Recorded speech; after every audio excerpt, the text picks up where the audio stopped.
Hi guys, it's Blackie, And Bear, and wanted to welcome you to another, this is what, number 19? number 19. Old Ways number 19. Now, it will be posting here on my channel, and this will also be posting onto Bear's channel. So as you remember from last week, I posted a thing talking about Bear's channel is now up and running, and the name of your channel is? Bear's Old Ways. Now, Bear's is B-E-A-R Quotation mark. quotation mark Yes. S-W-A-Y-Z. O-L-D. No space. Old Ways. O-L-D W-A-Y-Z. And I will put in writing somewhere up here whatever how it's spelled out for you. Okay, but that's what's going on. Well, we've had Thanksgiving, and now we're in the downhill run to Christmas. I know whenever I was young, it was something that, because we hated the summer so much and the heat, and you're sitting there holding your breath, waiting for the winter to get here, that October finally got here, and man, it was like the first cool mornings where you might actually need a long sleeve shirt on or something in the morning. Well, now you also remember when we were kids, football season didn't start in August. Yeah. Football season started after Labor Day, Yeah. which is when school started. Yes. So by the time the end of the season came around, you were carrying, thermoses of hot chocolate and blankets. Yeah. We don't do that anymore. What I remember about the football games at the high school was roast peanuts, Mhm. boiled peanuts. Yep. There'd be them kids going up and down the aisle, two of them, one holding on one side and the other, and it'd be a Coca-Cola crate. Yep. And it'd have With no lids most of the time. no lid, no. With half of it being peanuts and half of it being roasted, half boiled, and you'd holler and hand the money, and they'd hand the money to them, and then they'd throw it back to you. Yeah. They'd put your change into your thing and throw you the bag back. And if the bag busted, because a lot of times my uncle would always get roasted peanuts because he didn't want his bag to bust. Yeah. Because then your change went everywhere. So, yeah, them were the days. We didn't do that. Like I said, somewhere around the end of junior high school, we went to different high schools. Mm. But yeah, the high school I wound up in was the same way, except everybody passed it along. It wasn't, catch. Hopefully you can catch it. Oh, yeah. I remember. But I remember it at the high school that you went to. Yes. I went to those games too, and you had to play catch the bag. Oh, they'd rear back and fire that puppy, Oh, I remember. I was one of the ones in high school where it was ROTC, and we were doing the concessions. Mm-hmm. And we were going up and down the line doing that, and I had my own Coca-Cola crate that I'd rigged up a strap so it hung in front of me. Yeah. Right here, like you see at the big league stuff, and somebody way up at the top stuck their hand up, and I fastballed that sucker up there, and the guy in front of it was going to be a jerk and stick his hand up. Well, when he did, it hit and that bag just exploded, and boiled peanuts went for 5 aisles. So everybody wasn't mad at me, they were mad at him because he's the one that busted it. Yeah. So. Yeah, they've got a new stadium now than the one that we used when we were kids. Mm. But the old stadium was huge. Oh, yeah. It was huge. Well, it was something we looked forward to, and then, of course, Halloween. Yeah. When you were little, it was trick-or-treating. When you were in junior high and high school, it was the parties. Yeah. You and your girlfriend go out or whatever, and, that type deal. A lot of times you got stuck on your date carrying your girlfriend's little brother and sister trick-or-treating. I'd have got stuck with that more than once. Yeah. And But that, too, can have its advantages. it did. It did have advantages, and we did enjoy it. It was a lot of fun. Got to go to The best way to the girl's heart was probably being good to her little kid, sister and brother. Yeah, you had to kind of work your way in somehow, Yeah. And then with the Thanksgiving came around. But I don't know if it was for you, but it was always for me. It was like we held our breath till October, and then October got here and was like, Oh, thank God. And then You could breathe. And then it's like October was gone, November was gone, December was gone, February was gone. Oh, we're about to be warm again. Dang, man. Damn it! You know, it's like it went by and the time between breakfast and lunch, you're like, boom, it's over. Like, Yeah. and we're back to the 14-hour days of heat again. So, yeah. But now, you had a bigger family than me, and so hunting and stuff, it was the hunting activities of the fall. We would get together and we'd do deer drives, dove hunts, stuff like that. That was the time of it. Between October and New Year's was, to me, the big family times of getting together and doing the hunts. We'd still have warm days and people would still want to fish some, but most of the time it was just dove hunts, rabbit hunts, squirrel hunts. That's when everybody'd bring their hog dogs and you'd run. Now that the leaves had fell off the trees a little bit and you could see down in the woods a little bit, it was bringing out the hog dogs and going down and getting the recruits that had snuck out under the wire and gone wild in the woods, or chicken. Y'all ever run chicken? No. My family Well, had. we did, but they were in a cage. Oh. They weren't free range. My family had, not in my particular, but in my family we had some that tornado had come through and tore up a chicken coop. And down through them woods down there in that bottom, because we didn't have coyotes and stuff back then. No, that's fairly recent. That was in the 80s they showed up. They followed the possums in. I mean the armadillos in. And we went from, We still follow them back out. we had about probably 200 of them big leghorn chickens. Yeah. That was wild down in all them them Yopon bottoms down there. You could squat down and look, and it was just trails. And them chickens roosted down in there and hid down there, and somebody's house cat would go down there and get one. And my aunt had them, and she'd pay me, because I was little, I could bend over and squat down and kind of walk through them little low tunnels. Yeah. And get in there with I had a 22 pistol. I had a Colt Woodsman 22 pistol. And man, I felt like a tunnel rat in Vietnam, just sneaking through there, and you'd shoot chickens and bring chickens out. That was a big sport. I can remember very well. My mother's mom's the youngest of 7, but her youngest brother would take me and his son up to the family farm in Pike County, and we would ring the big fish pond up there and dove shoot. Yeah. That was back in the simple days when doves had a limit. It was like 18 a day, 18 in possession. But it wasn't, you can shoot this Monday, Tuesday, and Wednesday, but not Thursday, Friday, and Saturday. And then you go a week later and you can't shoot on Monday, Tuesday, and Wednesday, but you can shoot on Thursday, Friday, and Saturday. Yeah. I don't know what idiot in Montgomery thought Well, that up. it was because people worked back in them days and did a lot of factory work, and you weren't always off on the weekend. So it gave the guys that were off during the week a chance to hunt, as well as the guys that only were off on the weekend. So they shifted the days back and forth. That in possession, oh boy, I had a cousin that she had a real, right out of Smokey and the Bandit. She was on her granddaddy's pickup truck, and everybody had thrown dove in the back of the truck for her to take them to the house.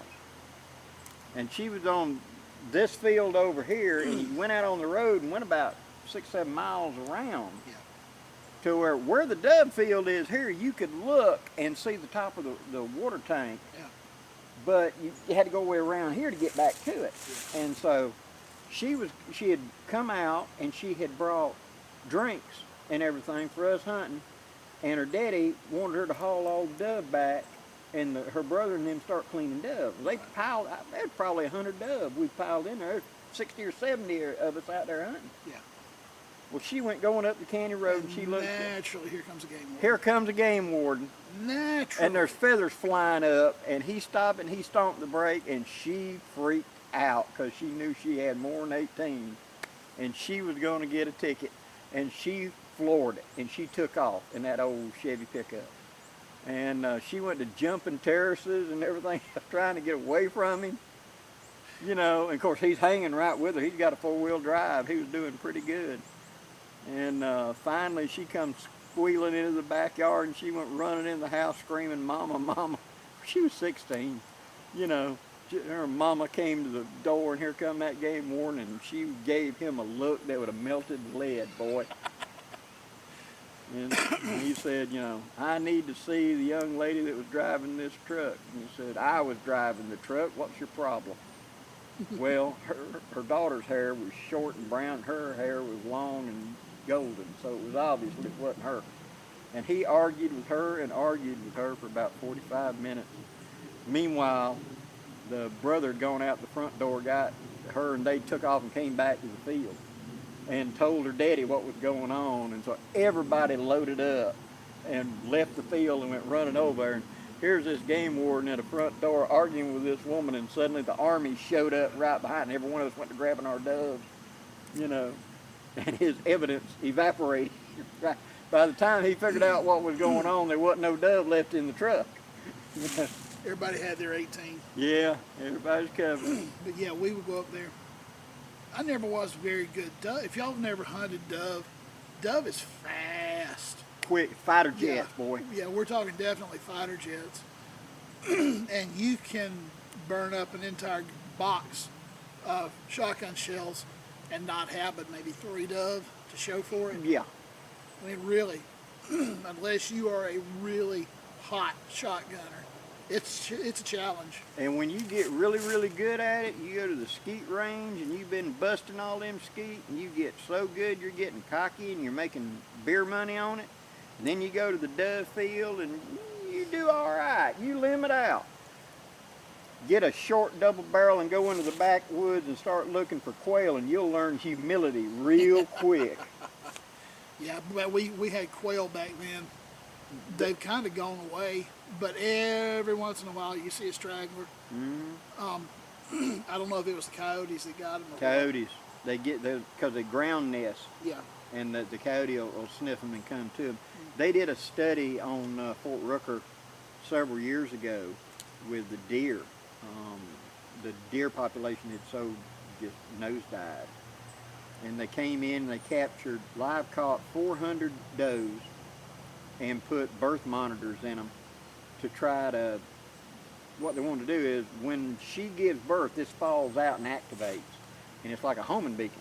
That's And they humiliating. and they would come in and find the fawn, and they wanted to collar the fawn, to put trackers on the fawn.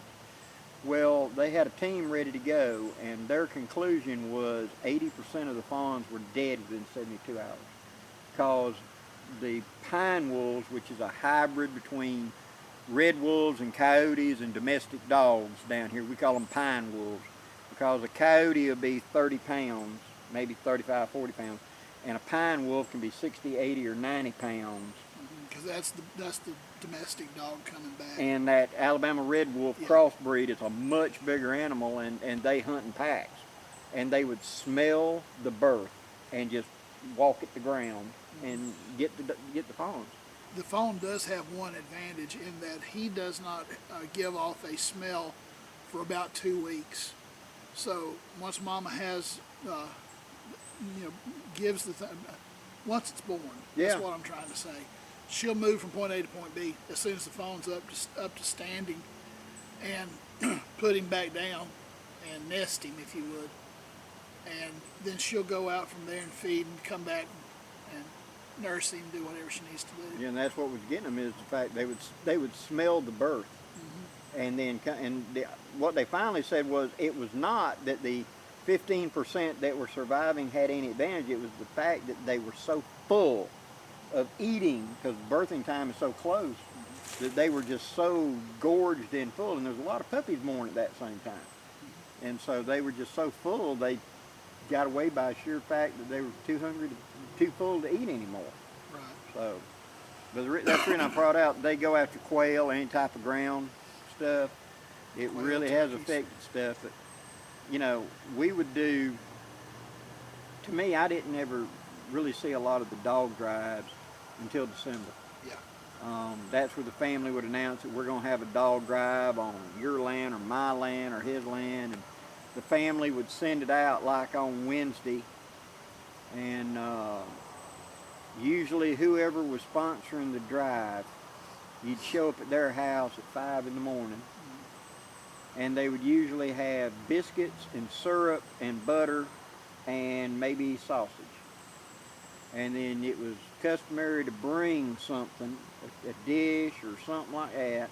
For lunch or for breakfast? For breakfast. Okay. And all of us would eat, and a lot of times you'd bring a lunch, something for a potluck lunch, but they would provide breakfast for everybody, and you had butter and syrup. For those of our northern friends, you'd take a big tablespoon of salted butter, plop it in the middle of your plate, you'd pour syrup on top of it, usually buck syrup. We stir it together, and then you'd take a biscuit and tear it in pieces and drag through it. Kind of like you had biscuits and gravy. Well, it was biscuits and butter and syrup.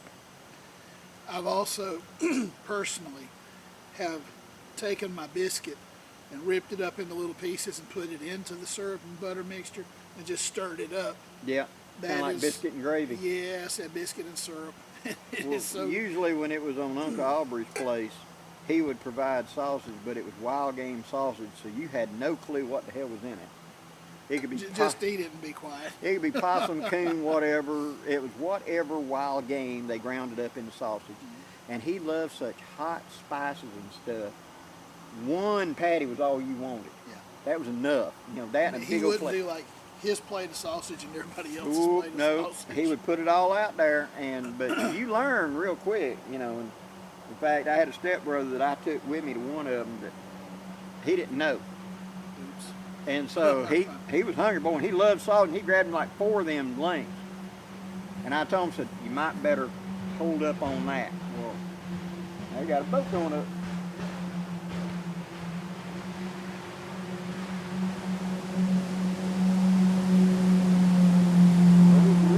That's kind of risky, boy.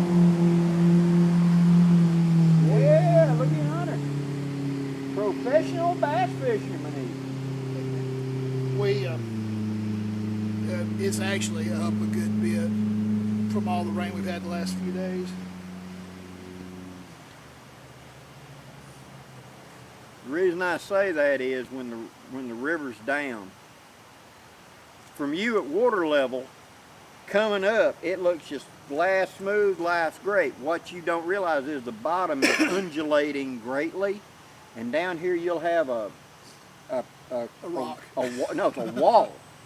I mean, you could drop an SUV into that hole. Oh yeah. But the thing is, the river comes along and there's sudden elevation change, and so you're running in 6 feet of water, and suddenly you run into 10 inches of water, and you got a motor sitting down there that goes wham! Yeah, it pulls the transom out of the back of the Rips it out of the back of the boat. Anyway, Yeah. we digress. We digress. Do you remember back during the bicentennial when they built the Little Red Schoolhouse? Yes, and we all had to spend time in We it. all had to spend time in there. Well, my granddaddy was telling me about when he was a kid in his one-room schoolhouse, about how the biscuits made me think about this. Mm-hmm. He said his mama would send him with a lunch of 1 or 2 biscuits and some syrup and some coffee in a tin, an old syrup tin. Well, he would take his finger and poke a hole in the biscuit, and then he would pour syrup in the biscuit and let it soak in and eat it. He said, y'all try that. And, because Granddaddy said it was good, I tried it. It was good. Oh yeah. Well, see, the thing about it is when my stepbrother got them 4 pieces of sausage, and I knew he'd messed up, but oh boy. And of course, Some folks you just can't tell. and from Southern hospitality, when you go to somebody's house, if you put it on your plate, you're going to eat it. You are not going to be disrespectful Or and at least waste try it. to. Oh, you better work on it more. Well, he cut that first patty into 4 pieces. He spared it and he threw it in his mouth. He didn't get 10 chews, and his nose was running. His eyes was about squeezed shut. Oh my God, it was like ghost pepper. And he's trying to cut it with butter and biscuit and everything else, and he had got down through 3 of them. And finally that one left, and he's sitting there. He is bright red, Snot's running like crazy. His eyes are running. Everybody in the room is sitting there trying not to bust out laughing. He is just dying sitting here. And then Uncle Aubrey come walking in and said, "You want to finish the rest of the dang? There's only about 8 more pieces. You want to finish?" I thought he was going to pass out. That was it. We all busted out laughing. And he speared that last piece on Ronald's plate and turned and handed it to me. And I went, "Why in the hell?" He said, "Well, you know, Southern hospitality." You got to do it. And so I sat there and ate that whole thing, and I thought I was going to die before I got that. Everybody just died. They're like, "Why did you give it to me?" It was because you didn't warn him ahead of time. Yeah, yeah. You know, in October, we had squirrel and rabbit and dove that came in, and that still do. And archery for deer. Yeah, well, toward the end of October. Yeah. But there weren't many archers back then. That's a fairly new phenomenon. But in November, we would be getting ready for Thanksgiving, and the big deal at my house growing up was watching the Macy's parade. That was just sort of a tradition that we always did. And then after it was over, we would eat lunch and then take off and go to the woods and hunt. And because deer season came in the Sunday before Thanksgiving, the Saturday before Thanksgiving, and you know, this is where we hunted. You know, all out here. These were fields at the time, and we raised cattle, and we could walk the edge of the field, and we could pick up the odd rabbit and move just a few feet into the into the wood line and get squirrel. And you know, it would be, you know, my uncles and daddy and my brother and my uncle's sons, and we would just have a good time. We would take 6, 8 people, and it normally was a good mix of age. You had a couple of the old guys, and their job was to be the old wise sages and to help train and keep an eye on the youngest, which was normally the grandkids or great-grandkids that were 10 or under. And they stayed with Grandpa, you know. And you'd always tell them, "Grandpa can't see, so you got to stay with him." Okay, and so that was their job, was to stay with Grandpa. Normally if they had anything, they had a single shot. Right. You know, and Grandpa was watching them like a hawk, boy. He wasn't as blind as they pretended. No, he wasn't. He's really babysitting, and then all of us, and we'd get out there and do stuff. But they learned how to work with the family dynamic and how to hunt in a group to be safe and etc. And I remember the first time I got told to take the shot. I was like 8 or 9, and I had my single shot 20, and everybody here was in their teens and up. I was by far the baby, and Uncle Bill, we had stopped at this one place and was talking about what we were going to do to Bob, and he looked up and there was this big fox squirrel way up there. And one of my cousins started to bring the gun up and he went, and he looked at him. That was works in every language. It works for dogs, kids, wives, husbands, and he looked at me and said, "Blackie, take that shot." And I looked at my granddaddy and said, "Step up, boy, get him, hurry up, hurry up." So I ended up bearing the shot and got him with that 20 gauge. And that was a big fox squirrel now. Of course, when I brought that gun up, there were 3 other guns just in case. You know, if I had clean missed, they'd have instantly fired and it had gone down either way. But they got it, and of course they, you know, bragged on me getting one, etc. How it was the biggest squirrel. It wasn't the biggest squirrel. You know, but they were just trying to encourage me. Yeah, sure. To you, it was a monster. It was. You know, it was the first time I ever got told to take the shot. Yeah. You know. My first one was about half a mile that way on an old fence line that's not there anymore. About 4 or 5 years ago, they put a highway across the front end of our place, and the tree line that I'm talking about sat roughly where the road does now.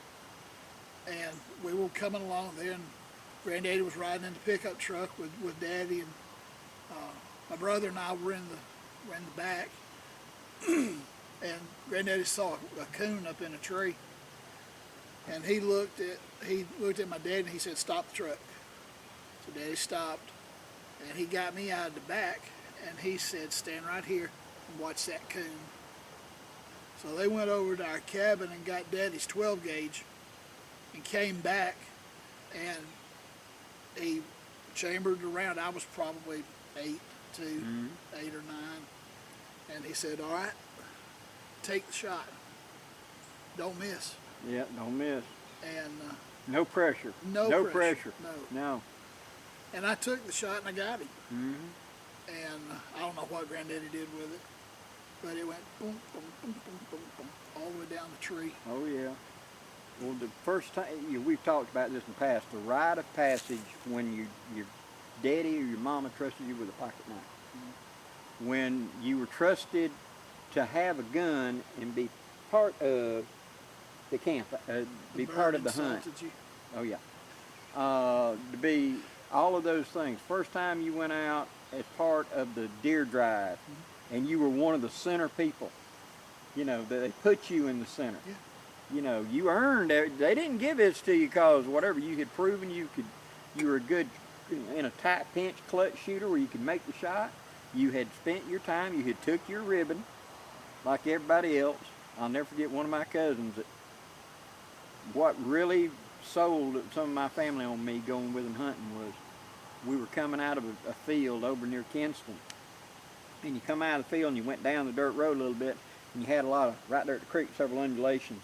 Mm-hmm. And then you come a fairly steep bank up onto the other dirt road and turn. And I was walking behind him with a cousin of mine, and he was like 3 or 4 steps ahead of me. And I had an big old cap on, and I had my head down, tired, not paying attention. And we started up, and when I got, just as I got up, you got to lift your head up to see up. Just as we got to the top, I looked up, and he had that double barrel pointing straight back at me. He had laid it up on his shoulders and was just walking, and had that double barrel pointing straight back at me. And any other time, I probably wouldn't have said something. But at that place, that time, and 5 steps behind me was my granddaddy. And we got to the top, and I looked up and I saw that, and Lyndon, that's his name, Lyndon. I went, "Lyndon," and he turned around and said, "What?" And I hit him in the belly button just as hard as I could. I mean, he's double my height, double my weight, and about me punching his belly button was about here at that time, But I put everything I had into it, took all the air out of him. Granddaddy stepped up behind me, and he'd come up and said, "Why'd you do that?" And Granddaddy said, "Damn glad it was him. I'd have cut you." And that's when the whole family just come down on him about pointing that gun straight back at all of us. Yeah. And we were all, no. And he didn't get invited for a couple of years to these things because of that. But the fact that I stood up to him because he did something stupid that it risked all of us. And yeah, you can't pull that trigger but one time. And the barrels are pointing straight back at all of us. And you cannot unpull them. And so it really just, it put there at the family that I was kind of safety conscious. And then I got, the very next deer drive, I got put in the center. Yeah. Which is the dangerous one because you got people on both sides of you. You got to be on it. You were talking about doing, what do you call it? Not runs, but Dog drives? dog drives, thank you. Yeah, dog drives. If you see the river over my shoulder, well, on the other side of that river is a hunting club. And if we knew they were going to be hunting, there wasn't enough of us to do a drive. But if we knew they were going to be doing a drive on the farm across here, we would go to the crossings. And we would put one at this crossing, and one at this crossing, and one at this crossing. And if a deer came, we got the deer. Yeah. We did that a lot of times. We found out that Red Oak Hunting Club was going to be going, and they would turn loose 100 dogs. Well, my family owned the land literally across the creek on this side, and so we would just string out along there. Yeah. And 5:30 in the morning, suddenly there were 100 dogs running around. and deer would just come running out. which is not fair to the surrounding landowners, and it's not fair to the deer. Really, because it's not hunting, it's gathering. Well, now, okay, here's in defense of it. I am not a big fan of it. I preferred to be a stalk hunter. I preferred Same here. to put my skills against the deer, and I hate deer stand hunting. I've got old now where I've got to. But when I was younger, I took great pride of how quietly I could walk in the leaves. And I would come out close to sundown, about the time when the deer would start coming out, and I'd be right on the edge of the tree line, Yeah. skimming along at a snail's pace. And I'd have deer step up in front of me or whatever, or just step out, you know, and that, I took a lot of pride in that, and I took a lot of pride during the day of going into the thickets and walking up on a sleeping deer and getting them that way. But as far as deer and dogs, if you got a thick bottom like that stuff we're looking at right yonder, Right. yeah, come in, put your runners around, take 2 or 3 dogs, turn them loose and let them run through for about a half hour, and then take your dogs out. Well, you know, that goes back to training as well. Training. You can train a dog to be silent, and they will go through and they will track until they get to the deer, And then they'll bay. and then they'll point, or they will bay. Some won't even do that. They'll just come up and just take a swipe at it, just pop, and send him off. Whereas ours, you put the dog in there, and it stirred the deer up. And we prefer to do deer drives. Actually, instead in the morning, do it in the evening. Because they've done gone to bed, and we're going to make them get up and get out of their bed. And then you pull the dogs out, and you're sitting there, you stir them up, and the deer are going to try to come back to their beds. Right. You just made them move. That was it. Instead of running them to ground, where Red Oak would put out all them dogs, and they would just like herd the deer. You know? And people complain about the gaminess of deer. Well, it's the lactic acid from the deer running so far, so fast, Yeah. that causes the gaminess. Yeah. If you can, if you have a food plot and the deer is at peace, grazing, it's resting, it's happy, and you harvest it, then the deer the meat tastes like beef. Yeah. He I mean, never knew it. it. Really does. Yeah, I mean, he just all of a sudden he goes from here to here. If Valhalla Express pulled the trigger and he was dead when he hit the ground. Yeah. I don't want him to know I was even there or even know what happened. Yes, I've taken many deer like that. Yeah, pull the trigger. And I prefer to do stands. I really do. I have some of y'all may know from the last old ways that I've been having some issues with my back.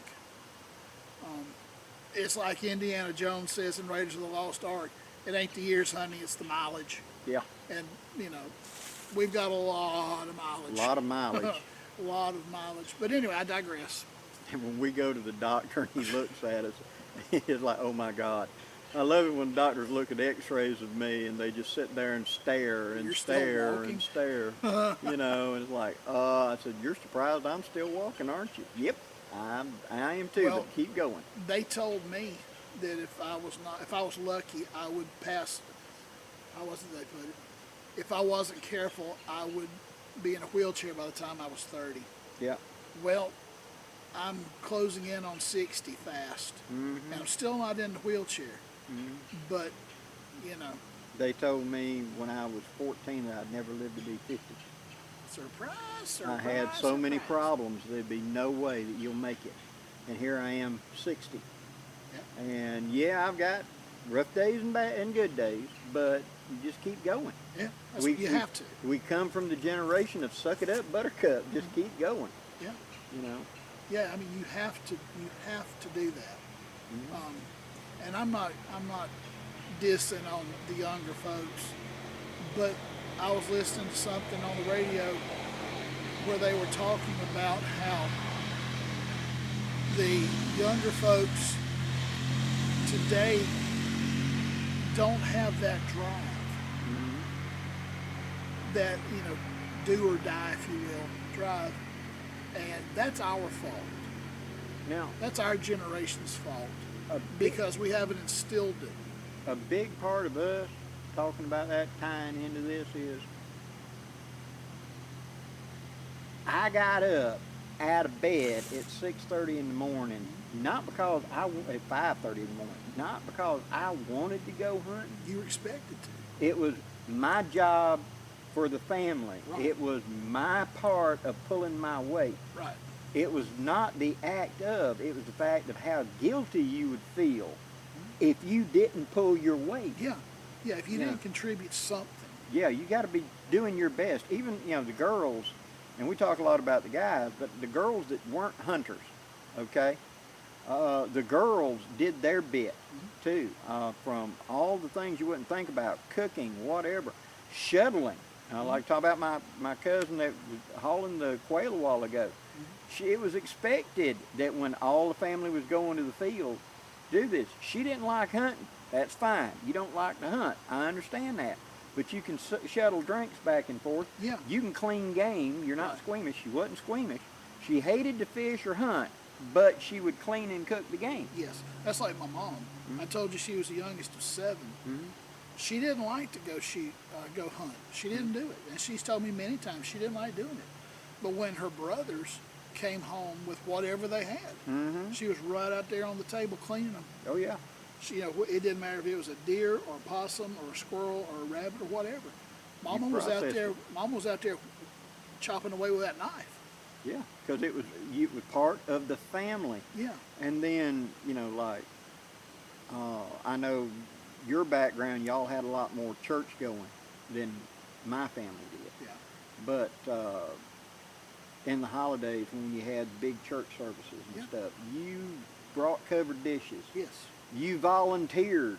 We were a community, because you were part of this church down here. You knew everybody in that church. They knew you. And they knew you.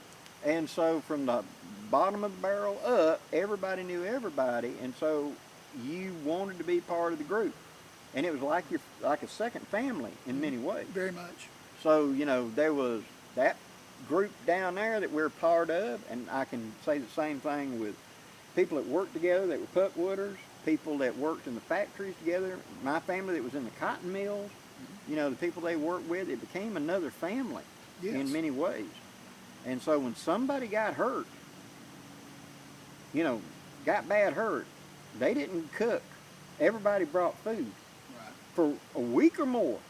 Until they get back on their feet. We would pass around each other that such and such broke his leg, and by God, somebody'd show up with, here's dinner, Yeah. and we would all take care of each other. That was the thing that I miss more now that I wish I'd paid more attention to back then, because of our hunting, our stuff, and like we've talked about in the past, about harvesting and canning and everything else. It was as much a family thing as anything else. And along that line, I want to point out to you something I want to do on your channel. I've been looking at these videos on YouTube. It's coming out of, I believe the lady is Russian. That's as close as I can guess. I know who you're talking about because I'm subscribed to her. Yeah, and she's showing canning in them big jars. Yeah.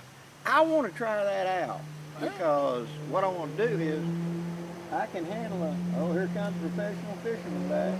Yeah, there's my brother. Listen closely if he hits this shell.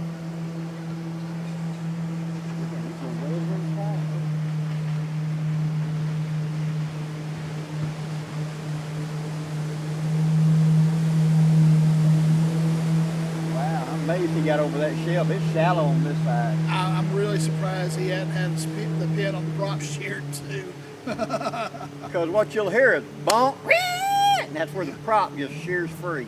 Yeah, the prop's just sitting there spinning, and because there's a pin that goes through it to hold it all together on the little drive shaft. So it will break rather than blow Yeah, up. You won't lose it, but it won't. It's not doing anything but sitting there. It's time to paddle again. But anyway, Yeah, I wouldn't do that. It's not a problem at all. I want to do that. Now she does stews, and she does vegetables, and she does just anything that strikes her.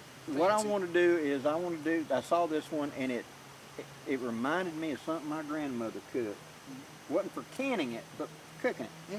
To take a pork shoulder and cut it up, a fatty pork shoulder, and cut it up into pieces. And then she put it in a pan and just lightly browned it a little bit. and then that was put in with a bunch of onions. What that lady did was she took the big old jars, and are they quart or is that bigger?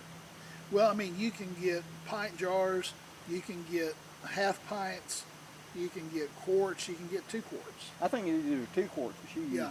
But she put the meat in, and then she put a layer of onions. Right. Then she put the meat in, then she put a layer of onions, and then she put a layer of carrots, and then she put a layer of meat, and then she put a layer of peas in there, and then finally a clove of garlic, and then you put that into the big canner.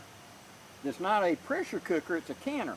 It's a water bath canner. Yeah, but Yeah. I was raised calling that a canner. Yeah. That big stock Yeah. pot that big. It's kind of the same thing, except you're submerging your jar into the vessel about that deep. Yeah, just short of, and what this one's doing, she's filling it all the way to the top, Yeah. just short of the lip. The lids are on it, Yes. and then she sets it, she said, on low heat for 3 hours. Yes. That's exactly what I'm talking What they about. call sous vide, I understand that. But you take it and you just get the lids finger tight, and you stack them up and you submerge them in the water about that deep. It's about an inch, and then you just like you said, you turn the heat on and it comes to a boil, and it boils for 2 or 3 hours. Just a low simmer boil. Yeah, and it will do exactly the same thing that a pressure canner will do, but it takes like 3 times as long to do it.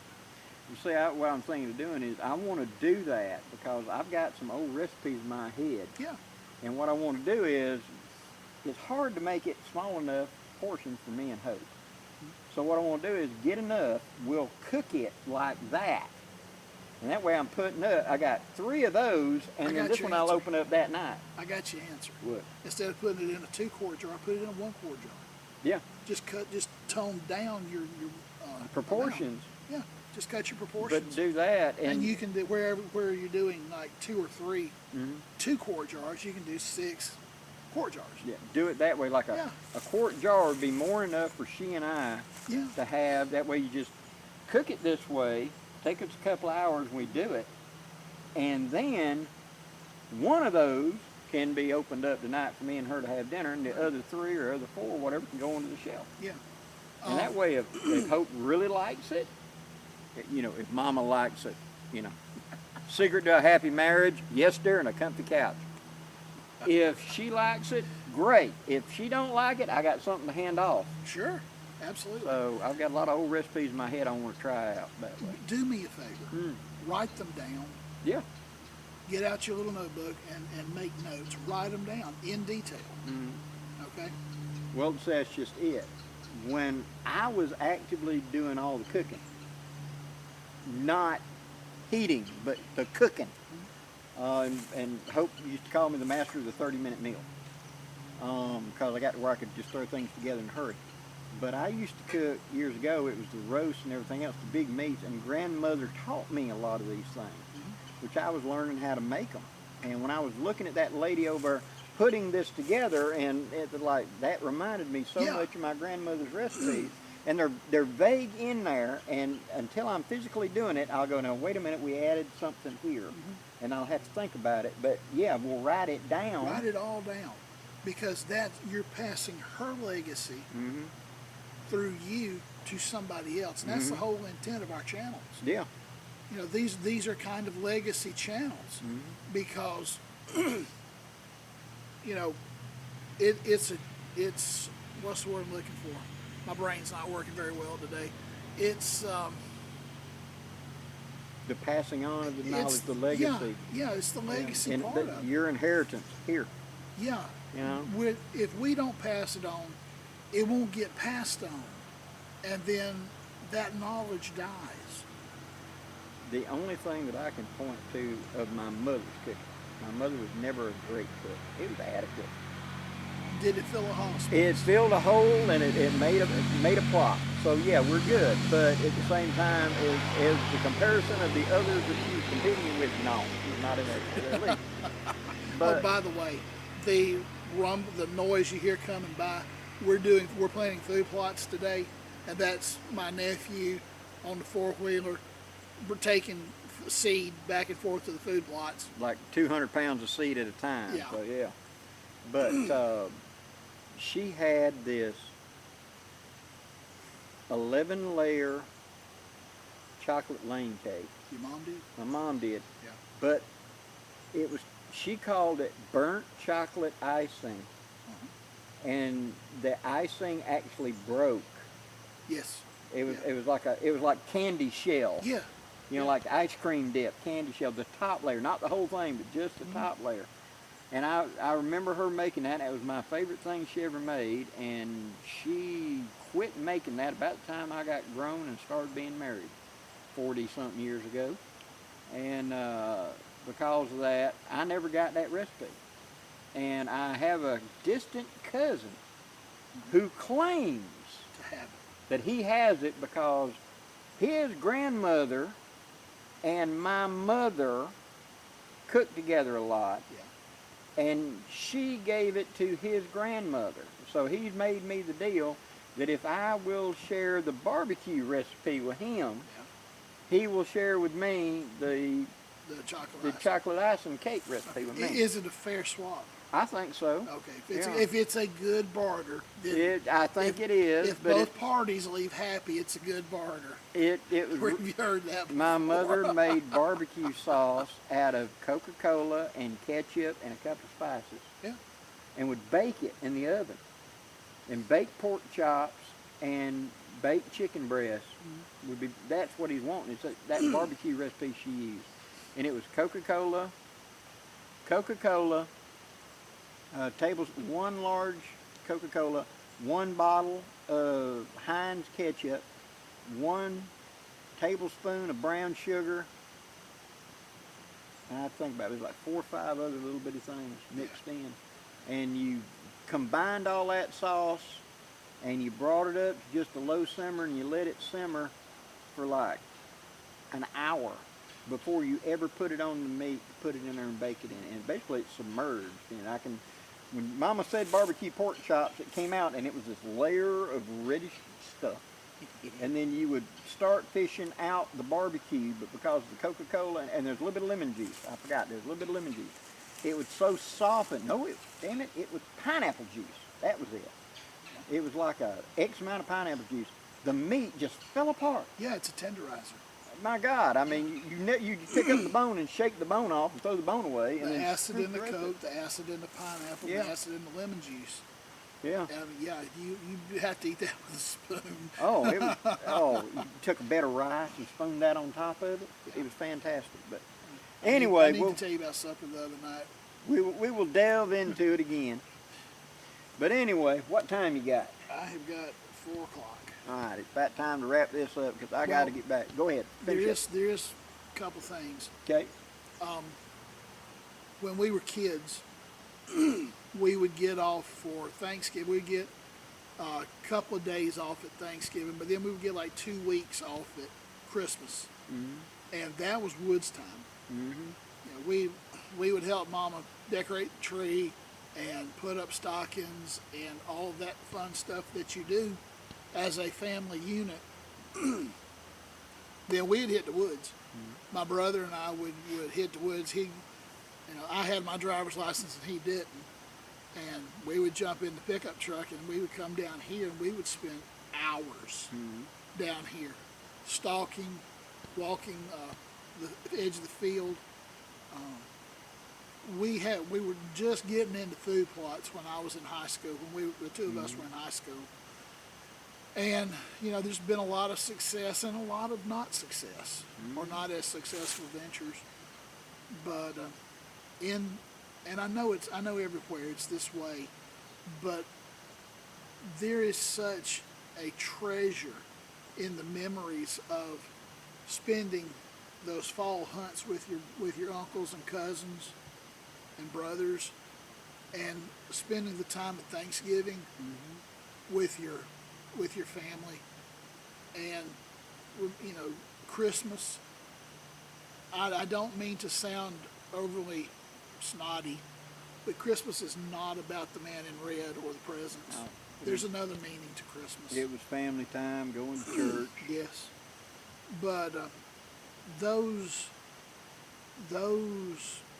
scenes of our memories, have we embellished them a bit? Probably, but that's our privilege. Mhm. You know, I'm a granddaddy now, and I can embellish when I was a kid to my grandchildren.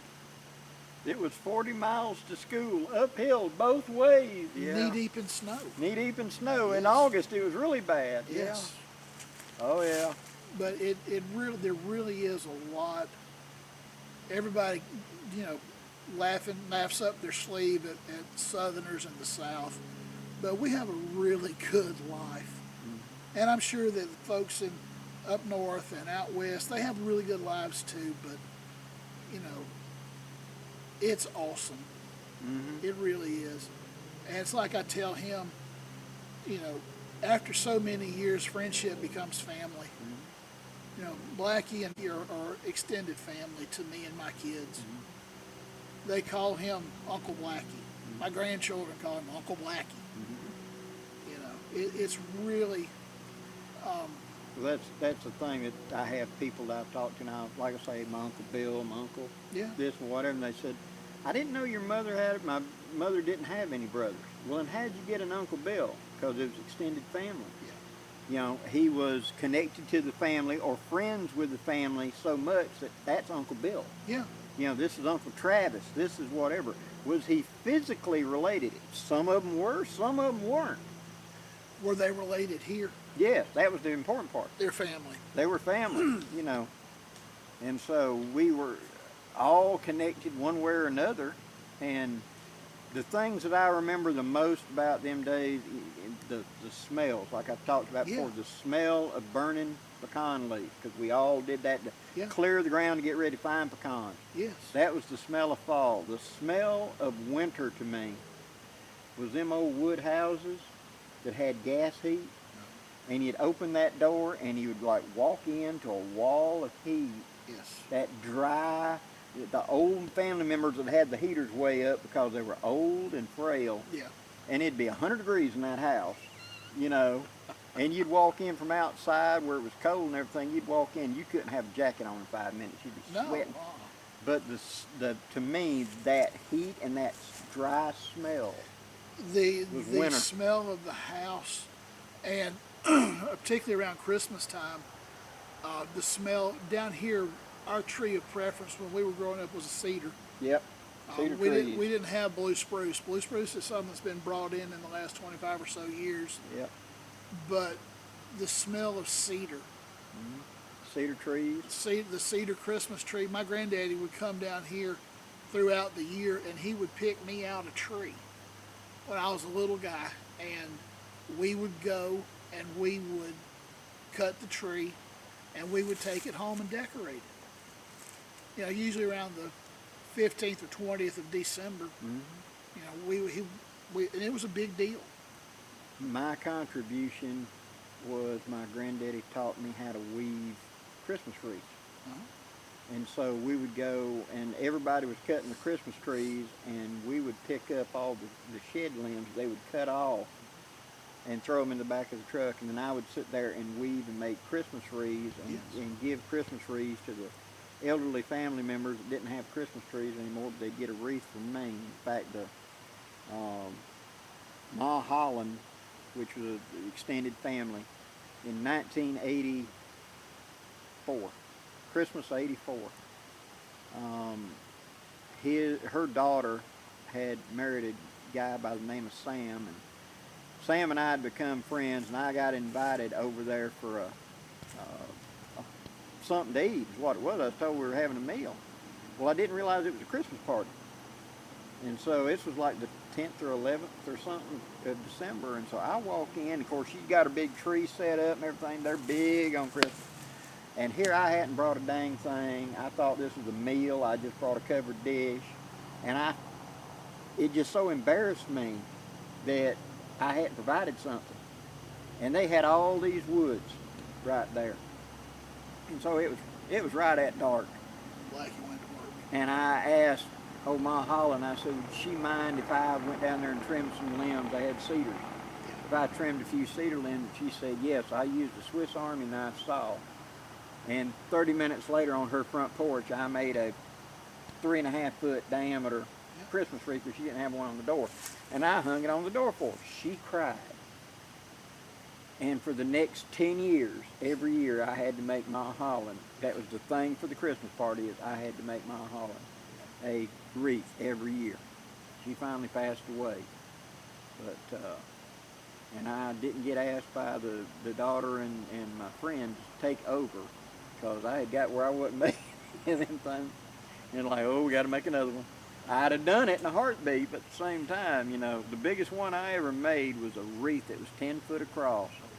Oh, lady down there in Dothan, she paid me. That's how I had my Christmas money.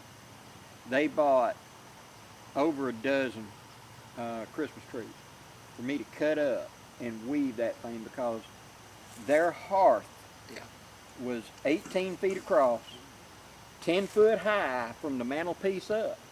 And she wanted a wreath that was 10 foot with the center hole being 6 foot because they had a big, huge family portrait they wanted to put in the middle of it.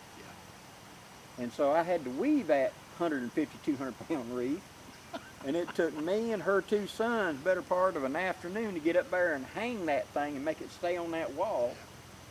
And but I made that huge wreath. I had to get out there on the ground and put out sticks in the ground and start weaving. And they said, aren't you going to use wire or something? No, I wasn't.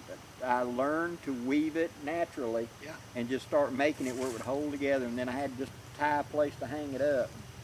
Had wire on it to hang it up, and we got that thing hung up.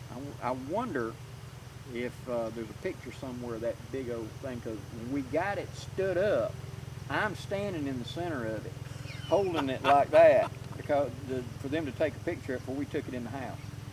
And we were just sheer lucky that when you opened up the big, huge patio door, when you cocked it diagonal, we could just go through the door with it and put it up on that huge hearth. Oh man, that was so many years. That's the biggest wreath I ever made. Well, anything else, brother? Right now we're good. All right, guys, so this will be posted both onto Bear's Old Ways and it'll be posted onto my channel. And so hopefully we'll be doing even more in the near future, and we'll be doing a lot more stuff on Bear's channel. Got a big boy coming in.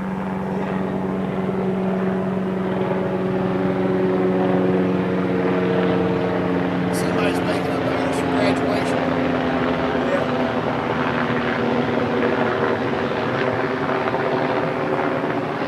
Yeah, Black Hawk. Guys, till next time, I'm Blackie. And Bear. Wishing you safe journeys. Have a great day, guys.